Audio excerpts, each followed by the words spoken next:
Hey guys, hope you're all having a mother quacking great day. Welcome to QuokkAcademy Episode 6, How to 1v3. Now, we've all been in those situations, whether you play solo and you run into a trio, or you're playing with a squad and they die and leave you alone 1v3. We all know the feeling of being against a team of 3 that knows you exist and they're out for blood. So how does that usually go? Well, sometimes it goes great and it ends up like this.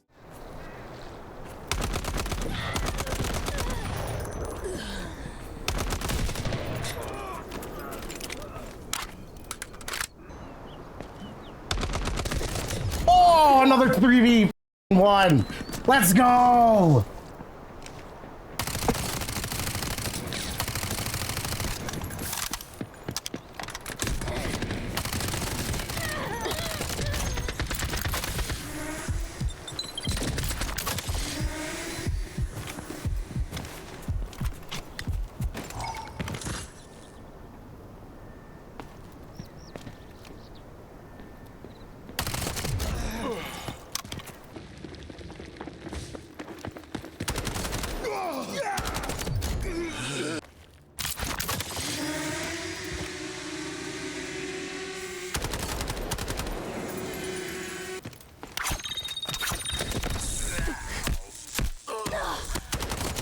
Right, there we go. Other times it might not go so well and it might look a little something like this. Wait. Running this way. Hostile target located. Yep. What? Where? Huh? Inside. Trust me, I will. Super hurt. One cracked, one low. Here. Got a hit. Mm-hmm. I'm sure. Got one down. 2 down. Oh, there's a team waiting here. Oh god. Left. I'm coming. I shocked.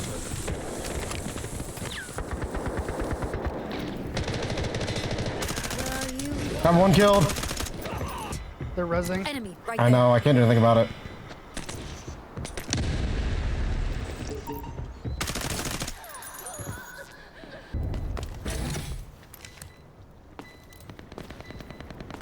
Fuck is he? I hear him. Gosh, walking close. Yep. Yeah. You peek it again. Watching.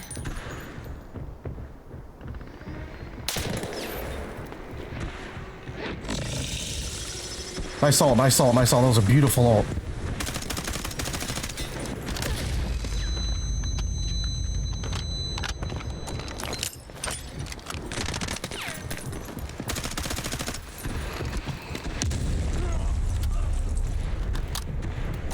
Oh, fuck! That hurt. Oh! Oh, what the I didn't even fuck? know you could go there, bro.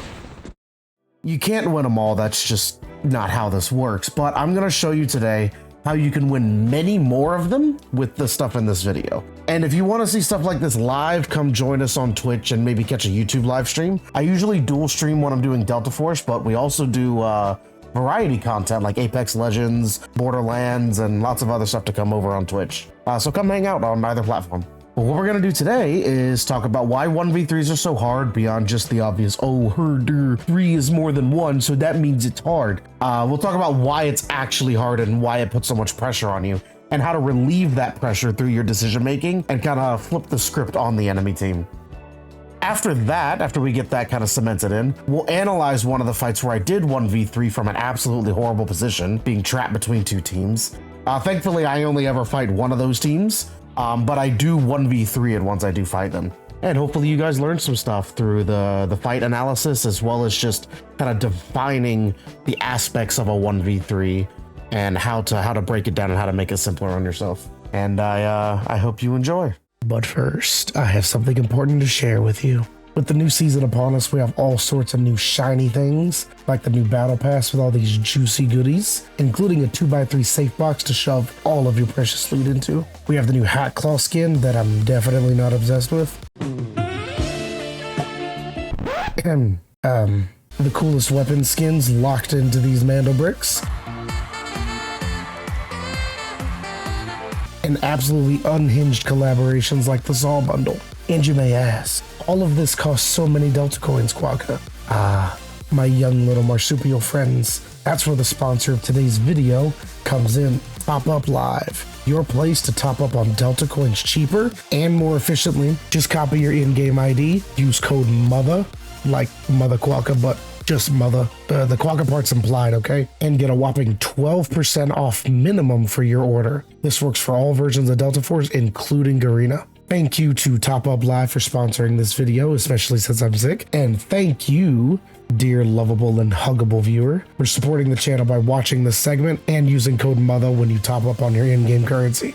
Now, let's get into the video. I hope you enjoy. So let's talk about like what an actual like 1v3 is and why it's so hard in a game like this. And truthfully, a actual like 1v3 is impossible. Like when I say an actual 1v3, I mean 3 people hold hands, they jump around the corner, and you have 3 people shooting at you and you're shooting at 3 people. That's just basically not possible to win in this game, or in most games, to be honest. I mean, that applies to like Apex Legends. That usually applies to things like Call of Duty. Like that you can't win those unless one of 2 things happens. Either there is a major gear discrepancy, meaning like you're in all red shooting red bullets and they're gear tickets, or there is an insane skill discrepancy, like you're fighting actual lobotomites and you're a decent player. Like that's pretty much the only time that stuff happens. Against like people who are a similar skill level as you and similarly geared as you, or better geared than you, or better skill level than you, an actual like 3v1 shootout, just you don't win it. Okay, so what we have to do is we have to isolate this into 2v1s or 1v1s. Or I should say 1v2s or 1v1s. To kind of like justify why that's kind of impossible, let's just drop a little thought experiment real quick. Let's say the time to kill in this game is 1 second. I know like in the firing range, you can like hit perfect headshots and get like a 0.2 TTK or 0.1, but like in an actual fight, let's just say between target acquisition, hitting a couple arm shots, breaking armor, let's say the average TTK is 1 second and you miss a few bullets, that kind of thing. So let's just say 1 second TTK in this game. So in a 1v1, it is going to take you 1 second to kill your opponent, and it is going to take him 1 second to kill you. That is 50-50 odds, assuming you're literally exactly the same skilled and geared or whatever. So it's literally 50%. Okay, so it's a 1-to-1 ratio. The minute you go up to a 2v1 or in a 1v2 from your perspective, that now means with 2 people shooting at you, your time to die, we're gonna call it like to kill them is time to kill. To die, for them to kill you is time to die from your perspective. So your time to die gets cut in half to now half a second. And your time to kill the enemy squad goes up to 2 seconds, 1 second for each person. So now we see we've gone from a 1-to-1 ratio to a 4x. Now it's a 1-to-4 ratio basically, because it's half a second for you to die and 2 seconds for the enemies to die. So it's now a 4x difficulty modifier on your fight here, whereas the 1v1 is just a 1x difficulty modifier. The reason a 3v1 is exponentially worse than a 2v1 is because we go from a half a second time to die to a third of a second time to die, 0.33 seconds. With 3 people shooting at you, and your time to kill goes all the way up to 3 seconds. This is now a 10x difficulty modifier on the engagement. And I know this is very simplified in terms of like, it's not that easy in terms of how gunfights play out. But I just want you to realize that by getting one, I don't know if you can hear my cat sneezing over there. I'm leaving that in the video, I don't care.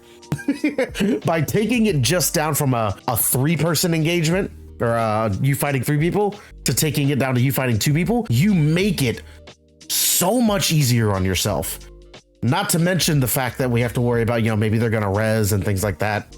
So I just want you to keep this in mind when you talk about like how difficult a 3v1 actually is and why it's so important that we get it as quickly as possible to a 2v1 and then a 1v1 so we can actually manage this fight. So how do we get it to a 2v1 and a 1v1?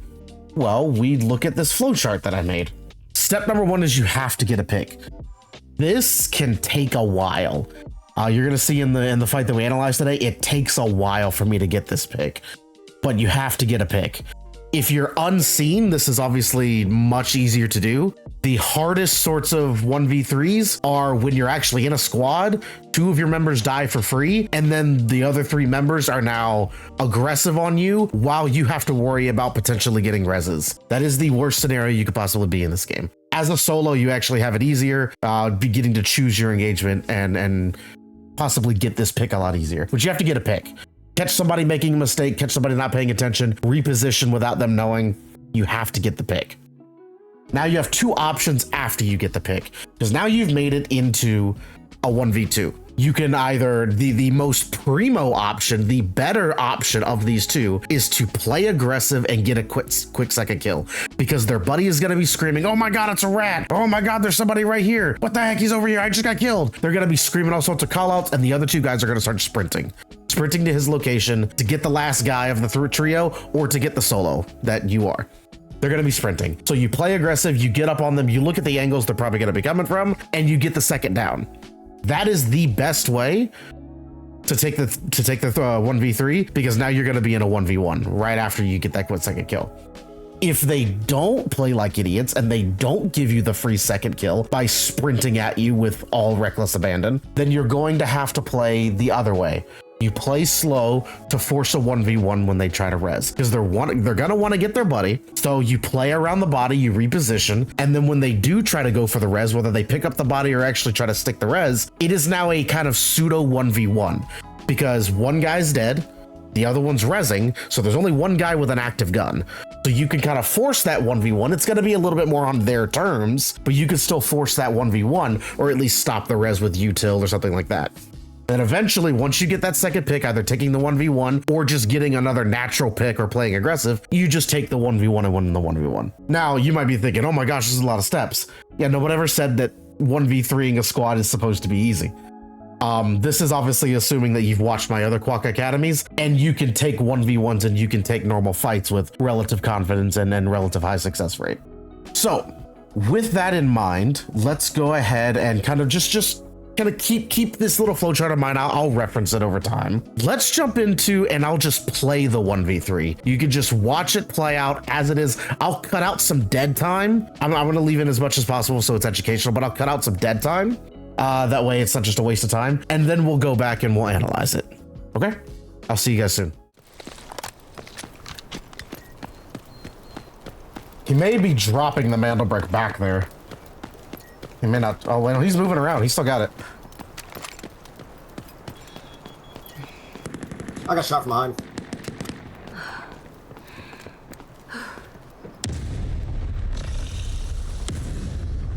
Just play slow. Just play slow. Play slow.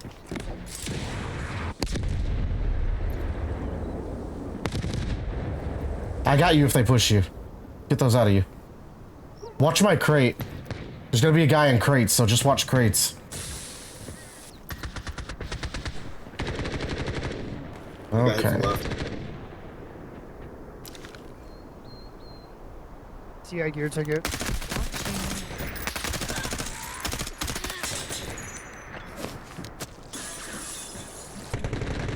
Oh, it's two teams.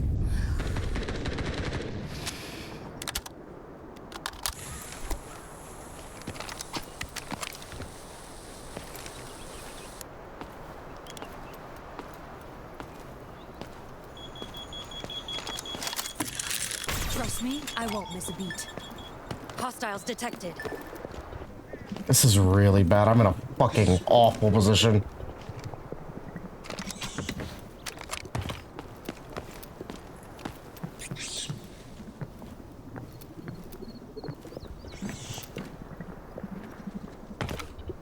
Oh, this guy crated. Okay, so he's solo.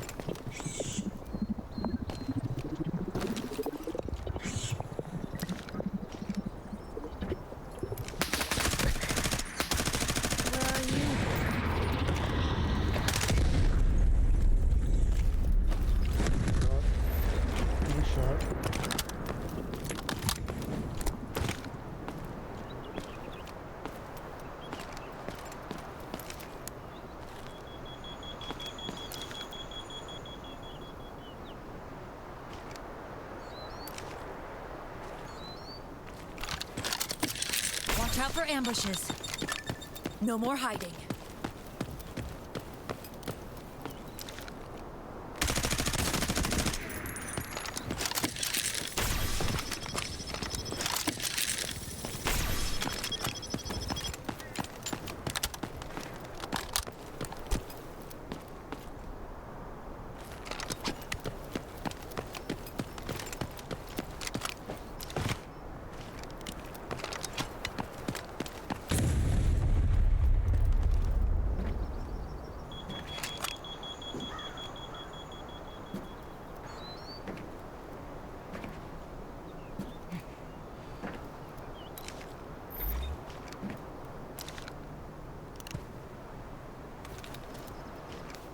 just gonna fight to the death. I don't really care. I was just say either it's time to leave or. They just naded me. They think I'm still crates.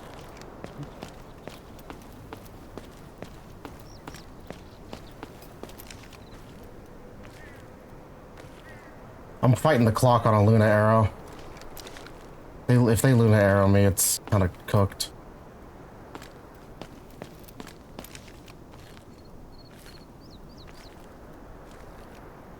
Hey, look at him, look at him. I mean, if you just get out, you just get out, man. It is what it is. Oh, they have no idea. No, I want to kill him. I don't care if I die.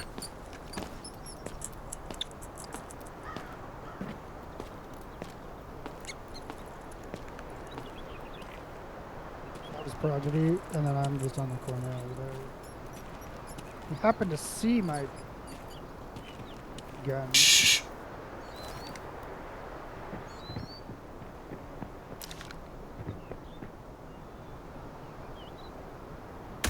Watching.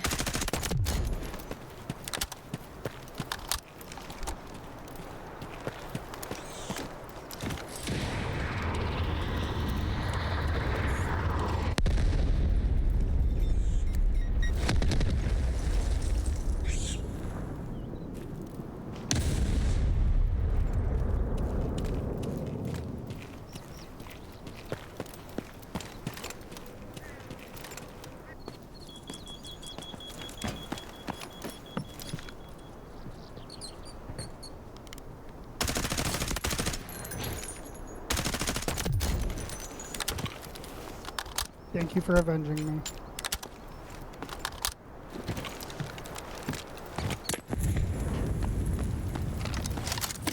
Better check the surroundings first. Target located.